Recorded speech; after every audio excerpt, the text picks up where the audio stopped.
Bismillah, alhamdulillah, wassalatu wassalamu ala rasulullah Muhammad ibn Abdullah. Subhanaka la ilma lana illa ma'allamtana innaka antal alimul hakim. Ikhwan wa akhwati, assalamualaikum warahmatullahi wabarakatuh.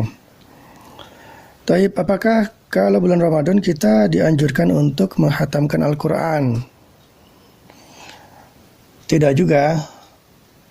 Kenapa demikian? Karena begini ya, memang prinsipnya selama bulan Ramadan itu kita dituntut, dianjurkan untuk meningkatkan interaksi kita dengan Al-Quran. Jadi itu poinnya. Yang dituntut adalah meningkatkan interaksi kita dengan Al-Quran. Sementara jenis interaksi dengan Al-Quran itu kan macam banyak ya, berbagai cara ya. Di samping itu kemampuan kita dalam membaca Al-Quran itu kan berbeda-beda. Makanya kalau di hadis itu kan ada beberapa istilah. Ada istilah dalam satu hadis al-mahir ya. Al-mahiru bil Quran, orang-orang yang sudah mahir dalam membaca Al-Quran. Jadi dia sudah lancar membaca Al-Quran. Ada juga orang yang walladzi yatata'ta'u, orang yang terbata-bata. Ini tentu saja levelnya di bawah al-mahir ya, orang yang masih terbata-bata, belum lancar membaca Al-Quran. Di samping itu di hadis yang lain juga ada istilah qari'ul Quran, iqra'ul Quran, bacalah Al-Quran. Ada istilah di situ yang bisa kita tangkap, qari'ul Quran. Ada juga wa huwa hafizun lahu, orang-orang yang menghafal Al-Quran, penghafal Al-Quran, orang yang sudah hafal Al-Quran ya. Ada juga ashabul Quran ya. Bisalah kita kaji lagi nanti, teman-teman bisa mengkaji lagi hadis-hadis itu. Prinsipnya adalah bahwa pada dasarnya jenis interaksi dengan Al-Quran itu banyak ya, ada berbagai cara. Sehingga kita tinggal meningkatkan, karena poinnya kan bagaimana kita meningkatkan level interaksi kita dengan Al-Quran. Itu poinnya.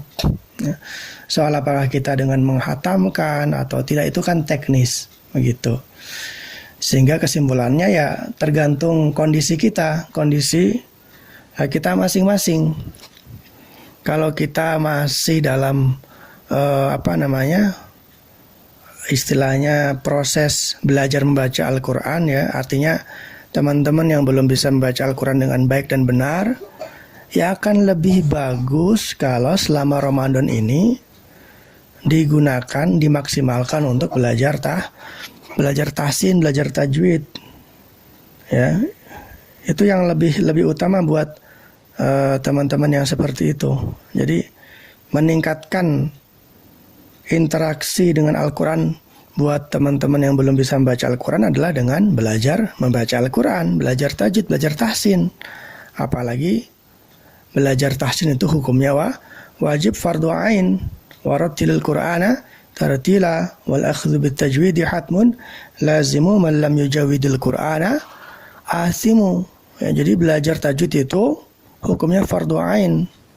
Wajib, semua orang harus, semua kaum muslimin harus bisa membaca Al-Quran dengan baik dan benar. Insya Allah waktu 1 bulan kalau kita maksimalkan dengan baik dan benar, dengan sungguh-sungguh, insya Allah teman-teman bisa meningkat level bacaan Al-Quran, baca Al-Qurannya, kualitas baca Al-Qurannya nanti insya Allah bisa meningkat.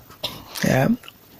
Jadi sekali lagi tergantung kondisi kita masing-masing, karena meningkatkan interaksi dengan Al-Quran itu kan goal ya, goal. Sementara teknisnya kita kembalikan kepada diri kita masing-masing. Buat teman-teman yang masih menghafal Quran, ya akan lebih baik kalau Ramadan dimaksimalkan untuk menambah hafalan ya, memurojaah, menambah hafalan. Buat teman-teman yang sudah mutkin ya, atau sudah hafal Al-Quran ya, murojaah juga sangat bagus.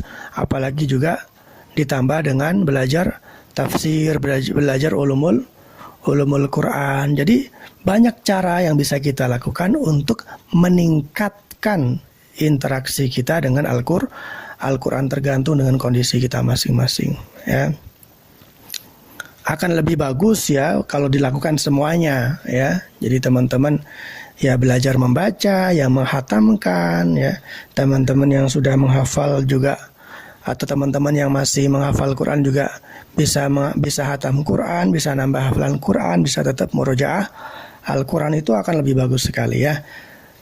Cuman kalau kita harus membagi waktu karena memang ada skala prioritas, maka kita harus bisa memilih mana yang lebih utama dari model-model tadi yang saya sebutkan.